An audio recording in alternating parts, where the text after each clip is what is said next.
but I would like to remind you that you asked for it. So my name is Ryan, and I'm the lead pastor here at Crossroads Church. It's great to see everyone. I want to welcome those of you that are tuning in online or watching on demand, whatever it might be. Thank you. Those of you that are here in the room. If you're a guest this morning, thank you so much for being here for what is going to be, I'm sure, a fascinating Sunday morning conversation. And if you are a guest this morning, or if we've never been able to get together, inside of your program is my cell phone number. Shoot me a text message. We'll get together, coffee, whiskey. I don't really care as long as you're buying, so it'll be good. But if you have any questions, just reach out, and I would love to do that. And just in case you wonder if it really is my cell phone number or if people really do it, how many of you have sent me a text message and we have had coffee or whiskey or something like that? Raise your hand up nice and high. So you can see you would not be the first. You might be the last, but you won't be the first, okay? So please do reach out, and that would be really great. Now, we're in a series called You Asked For It. And so this last spring, you all wrote on those Connect cards questions that you had, and a couple of you asked questions about Christian nationalism.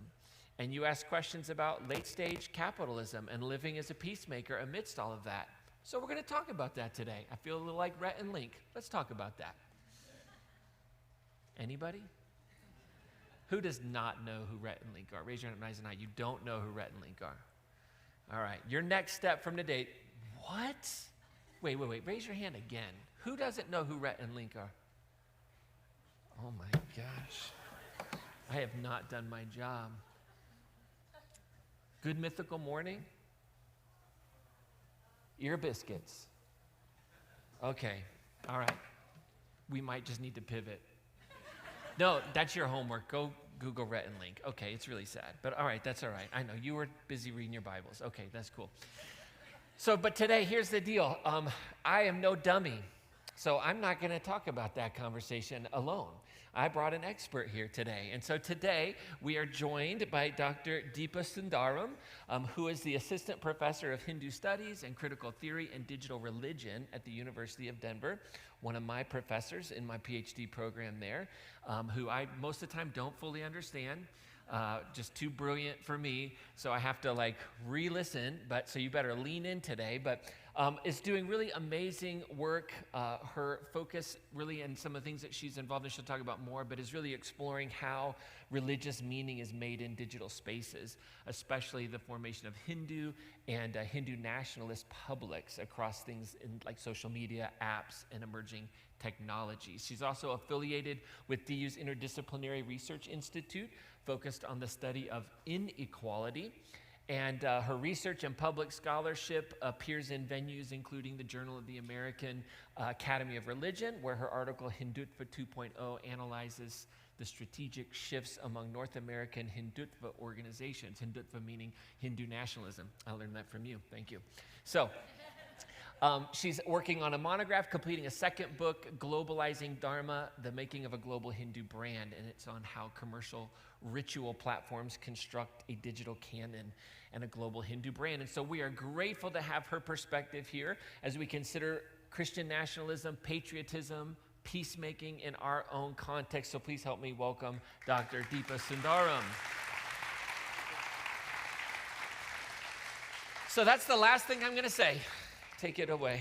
That will not be the case. Well, thank you so much for such a warm welcome. It's a real pleasure to be here, and the drive was very nice. I've never been to Loveland. This is my first time.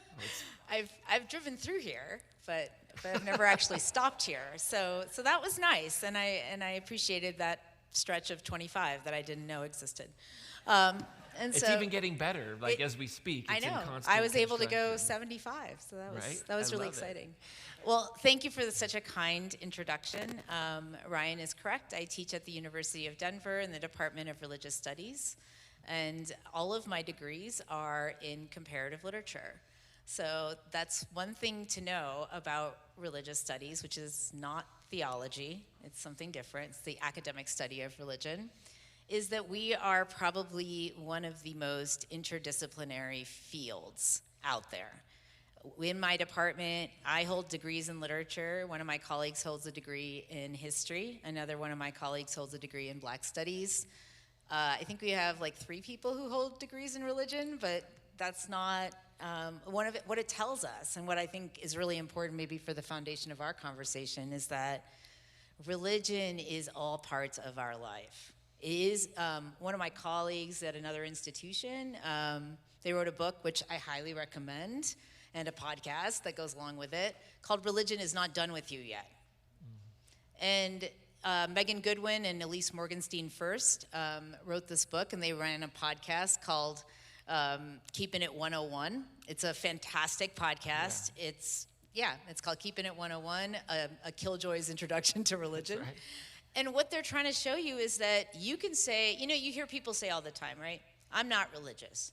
Or I'm spiritual but not religious, which is a personal irritation for me. Because there is no such thing as either of those things, right? But this idea that you can somehow escape it, right? And I think that's what Christian nationalism, and I think that's where our conversation should start today. You can say you're not religious, or you can say I don't do religion, but that's just not the way it works. It's part of who we are, whether or not you're religious at all. I told my parents I didn't believe in anything at 12, and they were like, great, just don't tell your grandma, right? And that's when I learned that Hinduism was a ritual tradition, not a belief one. My mom told me it didn't matter if I believed in God. As long as I did the rituals, I would still get the benefits. And I was like, oh, like capitalism. And I was like, this is great. And that's where started all my interest in ritual. Because I was born into a tradition I can never leave. It doesn't matter what I do. If I convert to a different tradition, I'm still considered a Hindu, because you're born in. And the only people who understood it were my Jewish friends. They're like, yeah, we're born in too. It's like Hotel California. You check in, you don't check out. Don't ever check out. Yeah, that's right. So it doesn't really matter. So what I learned was that it was part of my identity, right? It's part of who I am, And I think when we start thinking about this as another immutable characteristic, something that shapes us, it doesn't mean it's not dynamic, but it's part of who you are, right?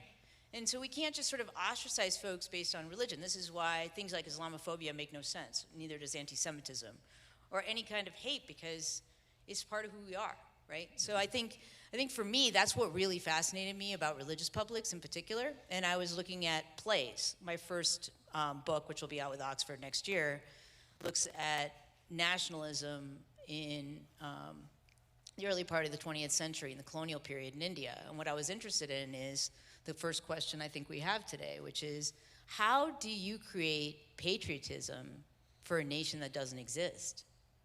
I was like, how do you get people to love it? Like, what are they loving, right? Like, how do we bring people together in that public? That was my question for my entire, probably pretty boring 300-page book that'll be out with Oxford next year and will cost way too much, so no one will buy it. Because the period you're studying, India wasn't yet a nation. No. So it's like, right? how do you have patriotism? And they were under a series of empires, right? So you have the Mughal Empire, you've got the British Empire, and before that you had the Persians and the Greeks. Alexander the Great was there. Lots of folks, the Scythians, the Kuhanas, you have all these different groups that came in and said parts of India were them, right?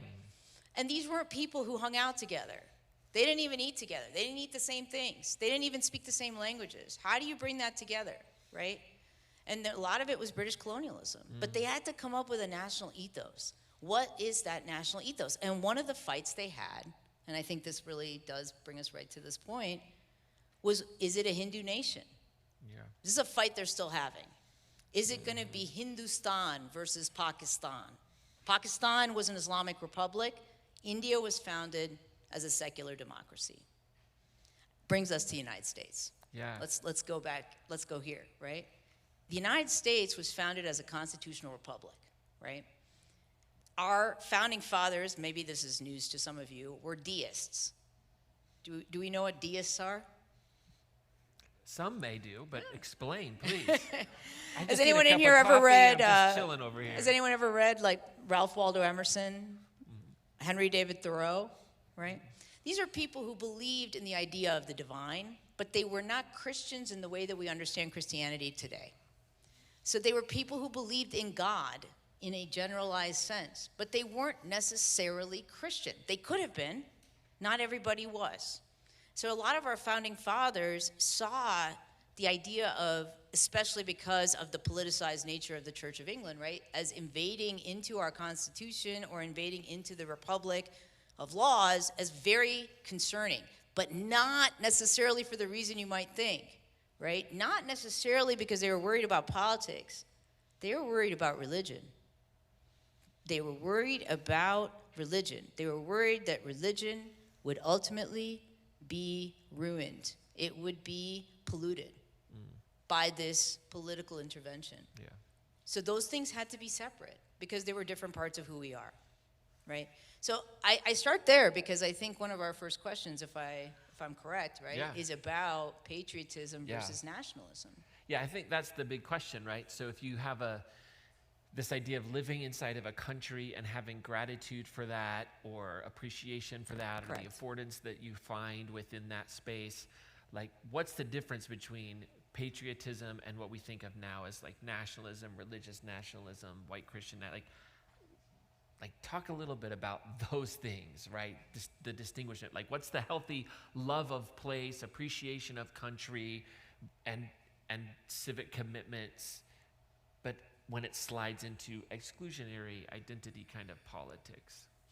I think it's a really great question. Let me start with this, Ryan. What does being a patriot mean to you? Yeah, that's a good question. It's a really good question. I think for me it Thanks. means... Yeah, I've had a lot of practice. I think when I think about patriotism... Yeah, not on the final exam, Greg. Greg scared me to death just then. He's still finishing up work from the last class he took from me. I tend to think that patriotism is an appreciation for the affordances of being an American, right? And that those are things that I can recognize, that I can appreciate. Patriotism to me is about what can I do to continue to make the space in which I call home as a citizen better, constantly improving. So I think of patriotism as appreciation. I suppose there's some loyalty in that, but I get a little scared of words like loyalty. But I think of appreciation. I think of understanding the history. Those. I think when I think about patriotism, that's what I think about. Yeah, but I'm afraid to put an American flag up sometimes. I don't. Right? I don't I was blame having you. a conversation with John Smith, our founding pastor, and John was like, "Why is it that only?" Oh gosh, he didn't say this exactly. This is my interpretation, so don't judge him. He's like, "Why is it that only like hyper fundamentalist Christian nationalists are allowed to put flags up, right?" And then as a person who just appreciates like the history and who we are in our nation, if we put a flag up, then we're immediately considered like homophobic or anti whatever, which is an interesting like thought that's out there. Like, why do I have a check when I think about putting up an American flag or even a shirt that nowadays has an American flag on it? Oh, God forbid, you don't want to wear that. See? Right? I'm afraid I'd get marked down at school. And I mean, I'm obviously kidding. Ryan would never be, a student who really loved me was one of my MAGA students. He used to wear his MAGA hat every day. He took 2 classes with me in his last term. And that kid told me after the class, he said, "Professor, we don't agree on a lot, but I have to say these are 2 of the best classes I've ever taken, Yeah. And I think part of that, I mean, I am a brown woman in a very white space. And I grew up in Indiana, small town Indiana. Let me be very clear. I'm a Hoosier. I'm a proud Hoosier. And, and I still say y'all, but I was also born in Jersey. And, I think part of it is just being real. Like, I think a lot of what for me looks like patriotism, let's start there, was what, the values that I was raised with. So my dad is actually, I share this story on almost every talk I give, and I feel like people probably think I'm making it up. I am not making it up. So my dad came to this country in 1972, and they lived in Canada. My parents lived in Canada before that, from 68 to 72, and they emigrated here. My dad was born on July 4th, and he likes to say, even to this day at 83, that the nation celebrates with him. Actually, he just turned 84. And so, Dad came to this country, he wanted us to fit in. So one of my earliest experiences of life that I remember, I was born in Jersey. We lived in upstate New York for a little while, which I'll still say is the whitest place I've ever been in my life. like, I was just like, what is happening here? But I moved to Indiana. It was the first time I'd ever seen black people, and I'm not kidding. And so 5th grade, I'll never forget it. I came home and I told my mom, it's the first time I've ever seen black people in my school. And she's like, that's great. And I was like, I don't even understand what I'm supposed to do. And I realized how sheltered I had been. I am a brown person, right? But the way and the places that I had grown up, I was socialized to be white. And so one of the things my parents wanted me to learn about was not just getting into a more diverse environment. I always went to public school, including for grad school. I'm a big proponent of public schools. Was that also to learn about our culture. You know what they did? They sent me to Bible study. I'm not kidding. Yeah, because I can't be converted. Remember Hotel California, right? So they were like, no, you got to learn. They were like, you need to learn about American culture. And you know what? They knew nothing, and they sent me to Bible study, right? So I learned about, and I went to a really, I guess now we would call it a very progressive Bible study, because I played crab soccer and learned, like, don't punch your neighbor because it was bad. And, like, other people don't like it. And these were like really good values, right? Like, I was just learning these stories, and I think a lot about how I was socialized to, like, learn about this country and where I developed my patriotism. Because everything I learned in those spaces, and as I grew to be exposed to more people, coupled with my dad telling me that this is a place where you can do anything. He's like, you can be anything. We brought you here so that you can do anything you want. He's like, that's not as possible in India as far as he was concerned. And he told me that, you know, we could be in this space and we could aspire to be better. And so for me, patriotism was fundamentally about the potential of this country. And it was for a very long time, you know, up until I think 2012, I had Patriot in my bio on Facebook. And I had to take it down after that. I couldn't do it anymore. And because I didn't believe in the potential of this country. And that is where I'm at. Like, I am wondering, are we going to define ourselves in one way or another? An author I follow quite closely, Jeff Charlotte, who I highly recommend. If you have not, he's at Dartmouth, and he writes a lot of public-facing books. He wrote a book about the family, which is a really creepy religious organization that runs a lot of... I have friends there. Yeah, I know you've told me that. After reading that book, I was really disturbed. It was like, move to Washington, D.C., participate with the family, move to Colorado, pastor Crossroads. We chose pastor Crossroads. Yeah, and that was a really positive choice, I think, for you and your family. Turns out, for us it was. Yeah, too. I feel like Wendy also benefited from that, as did Mike Conchuta. But he also recently wrote a book called Undertow. And I think it's a really interesting look at Christian nationalism that's written for a public audience that I highly recommend. And Jeff Charlotte he also was involved in a documentary, but Anthea Butler ended up having to advise him on the death threats he was getting. And that was when he learned about what happens to black women in this country. He was like, I've never faced this. She goes, yeah, welcome to my world. Yeah. Right? And you know, she does this a lot of like advising of white men who start writing about Christian nationalism and what happens. And I bring all this up because ultimately patriotism was about this potential, but we are now having a fight in this country about what that potential looks like. We are having a fight between patriotism and the civic values and appreciation and understanding you just talked about versus, right, this idea of a nationalist allegiance that may or may not align with those civic values. Yeah. And quite often is not. We are watching things like we are jettisoning our First Amendment, our 14th Amendment. These are things that have been sacred in this country for a really long time. And it's something that I think is really problematic. And it comes down to, what are the values that we hold dear? And what do they look like? Right? And ultimately, do we want to change those values based on things like fear and xenophobia and exclusionism and othering and racism, right? Yeah. All of those things were the very things that my family spent a long time trying to teach me were not important, and that ultimately the love to be here, to be a part of this community, was to become part of this community. That didn't mean they didn't want me to be Hindu. Let me be very clear. I'm not very religious, but it's not required. Remember, no belief tradition. But what they wanted for me was to be a part of this community, to live in difference. And this reminds me of one last thing I'll say before we move forward. There's a scholar, Sarah Ahmed, who I really like. I don't recommend her books because unless you're a scholar, she is very difficult to read, even for my students when you read Cultural Politics of Motion. But Sarah Ahmed says that we must live in a state of dynamism, where we live in discomfort. And it's something I tell all of my students on the first day of class. I mean, Ryan probably remembers. But living in discomfort means not getting too comfortable with our ideas, being able to challenge ourselves all the time.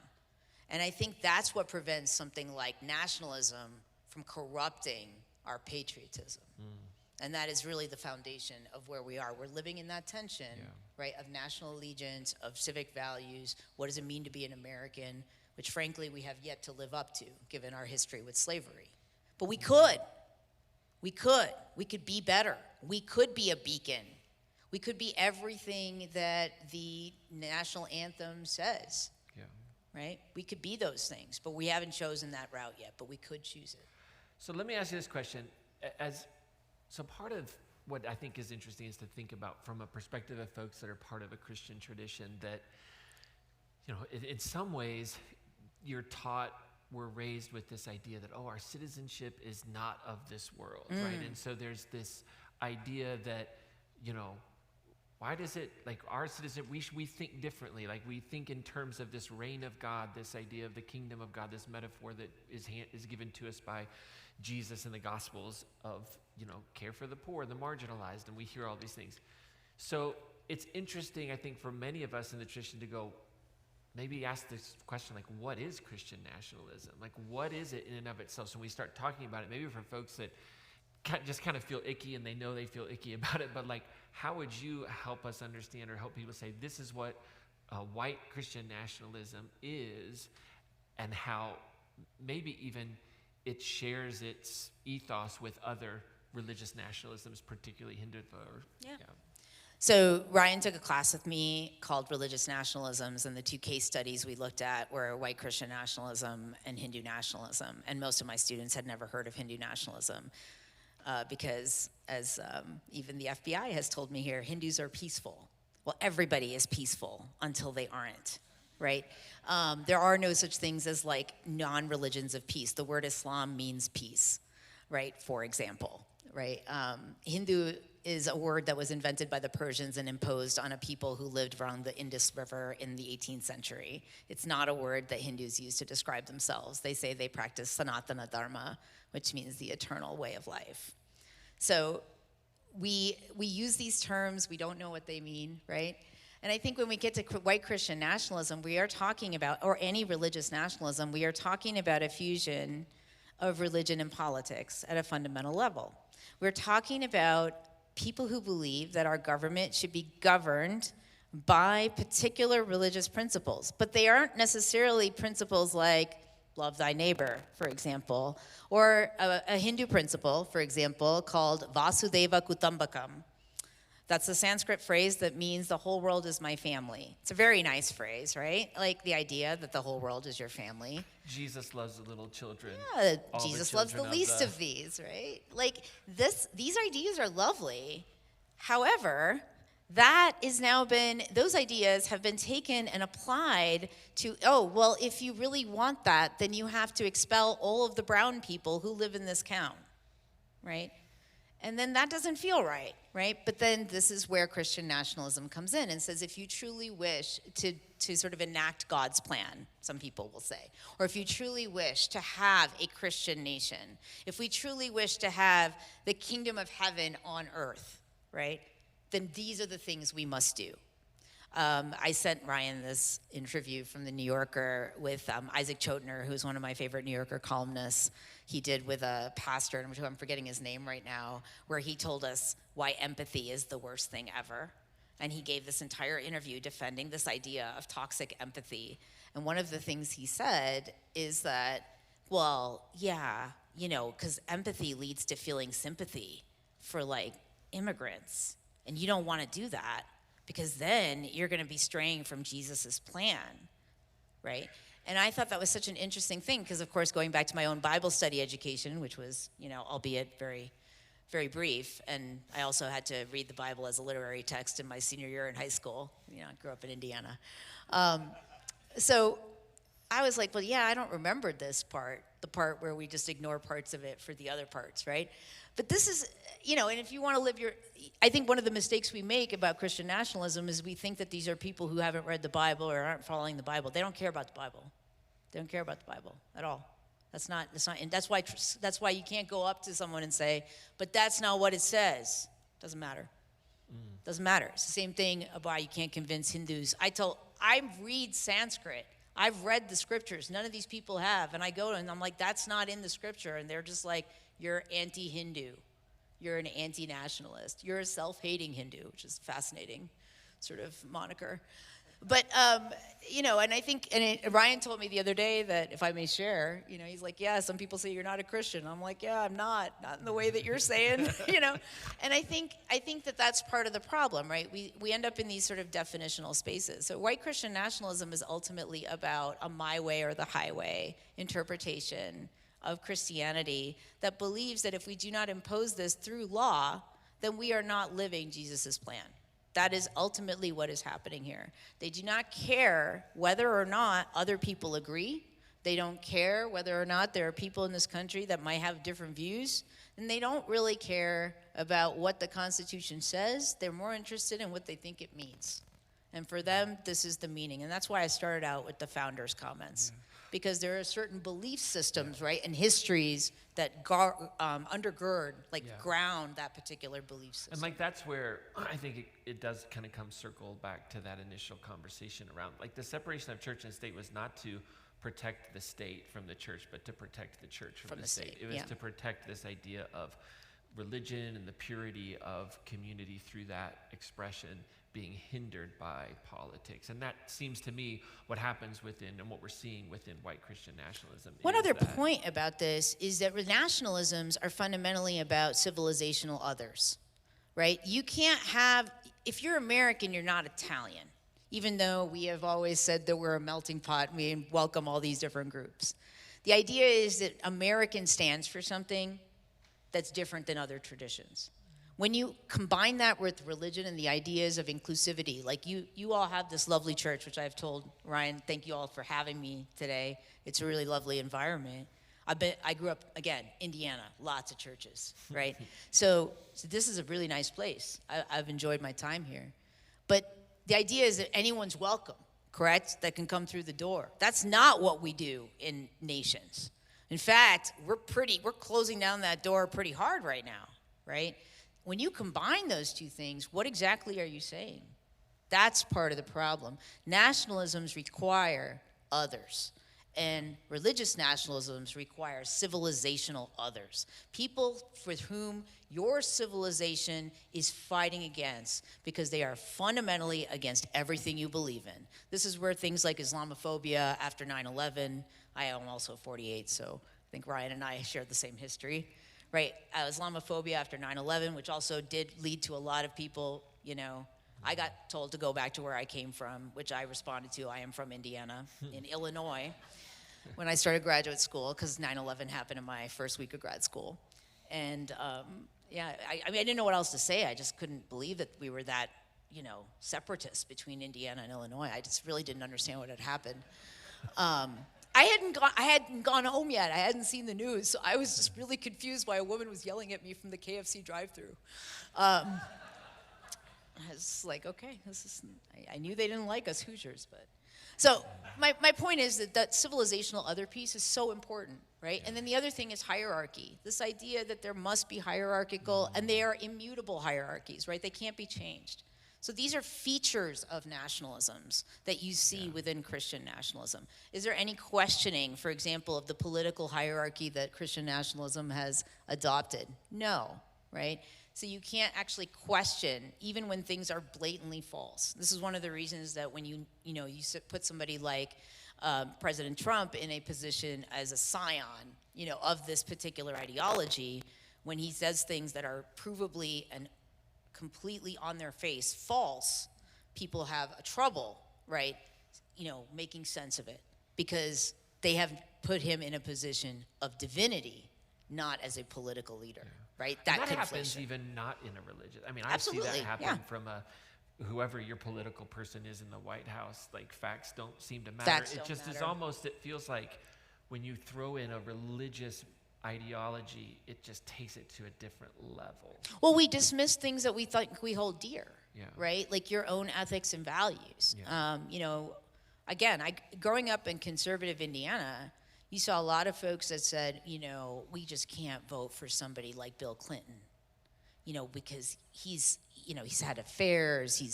He just seems like a, you know, kind of slick used car salesman. He just seemed kind of, you know, not really their kind of people. But I watched those same people set aside all of that and make all these excuses for a man who's been married 3 times, right? And I'm talking about 2016. I haven't been back to Indiana since. So, but it was really interesting. Well, I think that goes to the song that the band did before we started talking. That song got birthed out of that. Like, wait a second, like just a complete abandonment of values. Now, but it's not rational. It's not rational. It's affective. And a lot of religion, a lot of the Christian religion is not rational. It's affective, and so it makes a lot of sense, right? Absolutely, yeah. So I want to ask this question. I want to make sure we kind of talk about this. In public life, like as I was thinking about this chat, we're starting to hear like rhetoric in public speeches from, let's say, the vice president, because that's what happened on July 5th.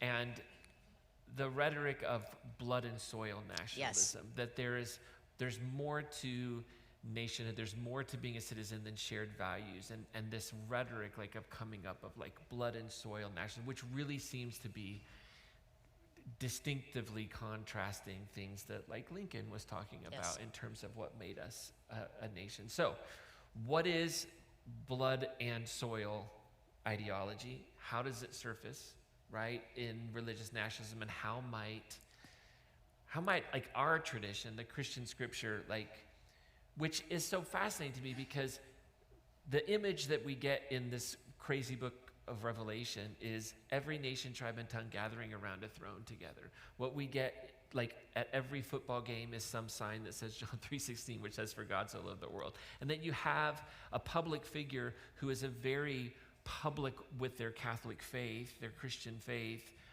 talking about blood and soil nationalism. Like, so maybe explain a little bit about blood and soil nationalism, how you see that interacting with all of this. Okay. I don't want to go too deep into this because it's like I'm going to start sounding like a professor, and that's not interesting to everyone here. But blood and soil nationalism is a lot of the same nationalism we saw coming out of the Third Reich. Is one place that we saw it, especially in Hitler's what I would call and I would term political religion. It is not political theology, which probably is a term you might have heard. Political theology is this idea of a particular kind of theological or like practice-based, right, religion that is bound up with politics. That's more of this idea of the toxic empathy that you might have heard about, right? That empathy is no longer good, it's toxic, right? And this is a theological shift. Political religion is about using symbols of religion within a particular political, regime to affect a particular kind of loyalty and belief within the sovereign. And the sovereign in that case was Hitler. Blood and soil nationalism grounds that kind of political religion, because then you have to determine how are people part of the flock, right? And it's all religious, right, rhetoric, because that's how we think about it. So who's going to belong? What Vance said in a nutshell in that very troubling speech, I'm going to say, his Nazism is getting a little bit too blatant. He said that people who were born here who don't look like the people who were originally here don't feel as American as people who died for us in World War II. I am paraphrasing. But that is an incredibly problematic statement that that really is a diversion from pretty much all of the politics that we have espoused in this country for a really long time, from the right and the left. This isn't partisan. We've traditionally said that, this is a place where you come, you pull yourself up by your bootstraps. I mean, my dad told me paying taxes was patriotic at 13. And started his own business. He said you could do that here, right? He gave health care to his employees in the 90s because he said it was the right thing to do, and it was in line with his dharma, which he had connected to American ideals at that point. But that was the kind of thing that both the right and the left used to promote, right? We don't see that anymore. What Vance is saying is that no matter what, even if you're someone like my father who's been naturalized since 1972 and has been here, has built a small business. I mean, he's literally what Sarah Palin's America was talking about. He lived in a small town. He built a small business. They used to donate their Blimpie sandwiches to the local high school, and they gave health care to their employees, helped them go to school, helped them buy cars, and were part of a community forever, for 30 years. What else is more American than that? Right? So, but yet, now that's not American, according to Vance. That's not as American as somebody who might have died in World War II. So it's not American as somebody who died in the Civil War and who was fighting for the South. That person is more American to J.D. Vance. I will say one other thing about this, and Ryan knows this because this was the last class we had on religious nationalisms. Because a lot of people think these things are separate, because you think, they're rooted in totally different cultures. They're not. Hindu nationalism and white Christian nationalism and Islamism and Jewish nationalism, the nationalisms are connected. They're all connected because they all share this. And I can give you the clearest example of that.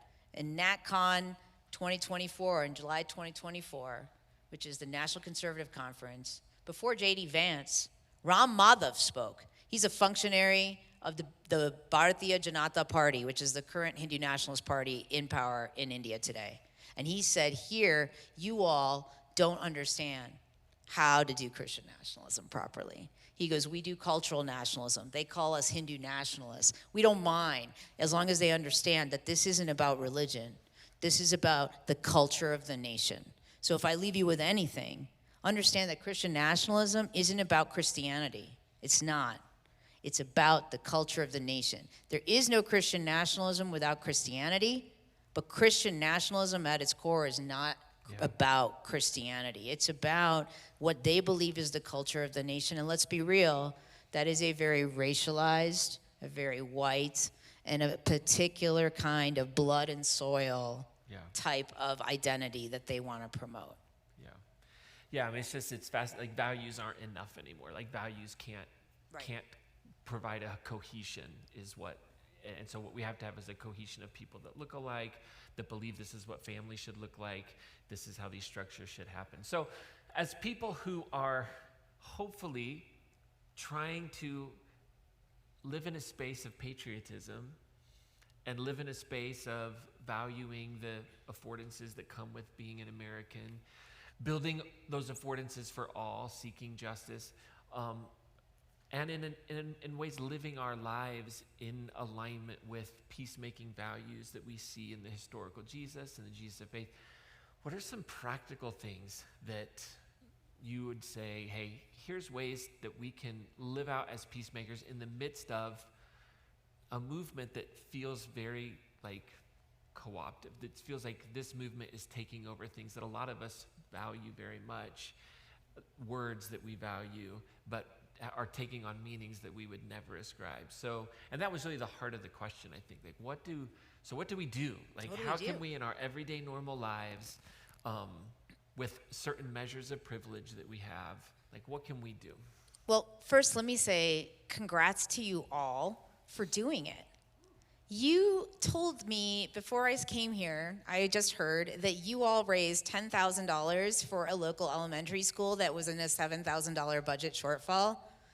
All politics is local, helping your community and building those networks of trust, building those networks of love and safety. That's how we do it, because nationalism thrives. This kind of toxic nationalism thrives on fear. It thrives on division. It thrives on individualistic narcissism. It thrives on grievance. It thrives on anger, right? And those are all things that we hold in our hearts that we can like try to let go. One of the reasons I do stuff like this is coming to spaces that sometimes are not as welcoming, let me be real, to me, right? Is because I think it's really important for me to do what I can, right? I started an organization in 2021 called the South Asia Scholar Activist Collective, and our job is to promote inclusive politics in India, because right now, as I tell many people, I do a lot of public-facing work and interviews and stuff like that. We are going to see a genocide against Muslims in India, and I don't think a lot of people hear about that enough, right? We have a lot of Hindu. This is the most Hindu nationalist government you have ever had here in the United States. We have several Hindu nationalists who are in charge of very important things, like the FBI, like the director of national intelligence, like Steve Bannon. If anyone wants to hear about that, I'll tell you. Steve Bannon's a Hindu nationalist. And when I say this, they are promoting the blood and soil nationalism. That is exactly what they're doing. They're finding common cause, because you might think, why would they care? Why would white nationalists care about brown folks, right? Because fundamentally it's about exclusion. They want people to live in their own communities and promote their own racial homogenies, right? This is what's that guy's name that I had you guys read? I forget his name right now. But it's not Stephen Miller, even though that would be appropriate. But there's this guy recently, Stephen Wolfe, who wrote this book called The Case for Christian Nationalism. It is incredibly troubling to me that this person was a postdoc at Princeton. I have my students read it. If you remember correctly, the entire class was like, that was the most triggering thing I've ever read. Because ultimately he is promoting racial hierarchies, he's promoting white nationalism, and he is saying that this is what every country should do. So Christian nationalism isn't incompatible with other religious nationalisms. It's in concert. It's working with them. What do? We have to start at the local community. What you're doing already, right? And then speaking to others. There are people that will never listen to me. You know why? Because I look like this. Yeah, I know. It doesn't matter. There are people who think I got my PhD because of affirmative action or some bullshit, right? So I have no idea why anyone would think that. I definitely took my own sweet time, and I had lots of failures, and but even in my own institution, I can tell you, I see white supremacy all the time, right? I watched it with students who were protesting in the encampments and the ways in which people treated them, whether you agreed with them or not. They said lots of stuff I don't agree with. They're 20. Just let's be clear, they're 20, right? But this country was founded on us saying stuff that people disagree with, right?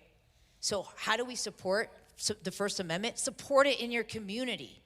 How do you want to support people having due process? Help them have due process. Speak out. Go to your city council meetings. Politics is local. We have wasted our time on national narratives, and we don't spend enough time fixing our own communities. That's my solution to all of this. Write op-eds, write letters to the editor, write in your local newspapers, right? Talk to your neighbor. If they're doing something messed up, be like, hey man, can I talk to you for a minute?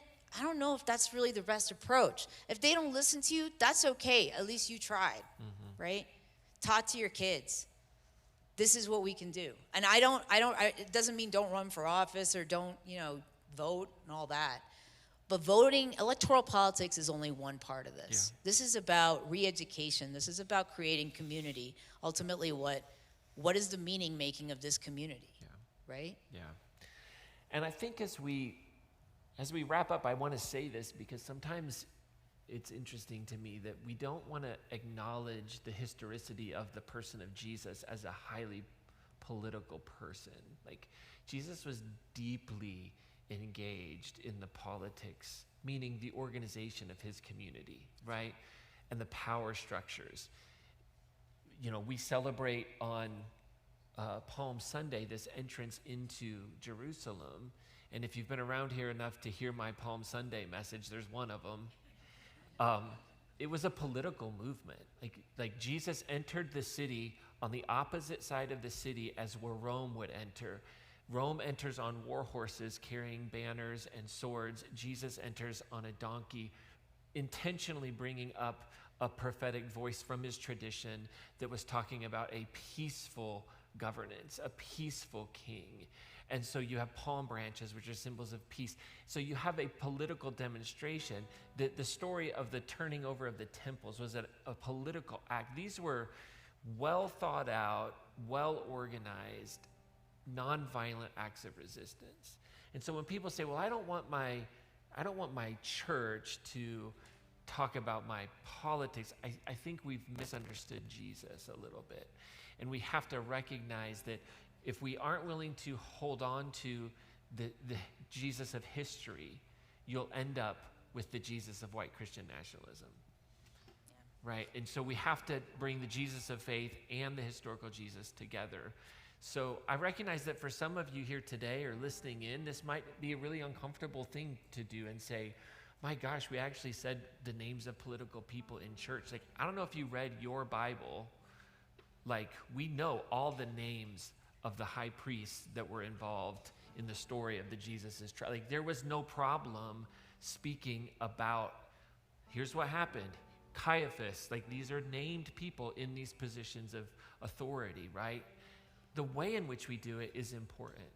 Dehumanizing people, not recognizing that every person is made in the image of God, including our president and vice president, yes, including every Hindu nationalist, that we are a part of a human journey together. And that is where we get, I think, into really hypocrisy even within progressive streams. If I asked Ryan if I could share this with you. I gave a talk at something called the Festival of Faiths in Louisville last year, and I opened with this, and if I can close a little bit. Can we save that? Yeah, absolutely. I was thinking about it. I'm going to have you do it as part of our blessing. Okay. At the end. Put me on the spot. I know, it's really good. So we're going to get a But I will say then, blessing. You know, what many Hindu nationalists misuse, this idea of the Vasudeva Kutumbakam, the whole world is our family, I think needs to be our ethos, right? Mm-hmm. Like, if we can see, first of all, that other traditions there are no traditions that promote things like murder everyone. That is just not a thing, right? Ultimately, this is about us determining what we want in the word community. Yeah. What does that mean to us? Absolutely. And what a great segue into the communion table, which here is a symbol of the story that we're all participating in, of divine love that we swim in and we breathe and we don't even know it. And so here at Crossroads, everyone is welcome to these symbols of love. They remind us every week that what will save our world is forgiveness. What will save our world is love of our enemies. What will save our world is a life lived towards peace and lived towards the wholeness of all people. And our story of Jesus is the story of one who said, if you want to heal, if you want to see violence end, then you have to forgive. And we have to learn, and we have to be present, and we have to see through that eyes and those lenses. And so this morning, I'm going to invite everyone to stand if you're able to, as we have communion together. If you're in the bleachers or on the sides, you're welcome to come. And as soon as you have the cup and the bread, you're welcome to take that. Everyone is invited. There is no class. There is no paper to sign. There's no belief. There's no doctrine. This is a way in which we engage into the mystery of the divine. It's part of our tradition. And these symbols simply remind us that what will strengthen us and nourish us and feed us is not taking someone else's blood, is not harming someone else, but offering ourselves as a sacrifice for them to love and to forgive. So the body of Christ broken for you and all 8 billion people on the planet, regardless of race, religion, class, immigration status, and the blood of Christ shed for you today.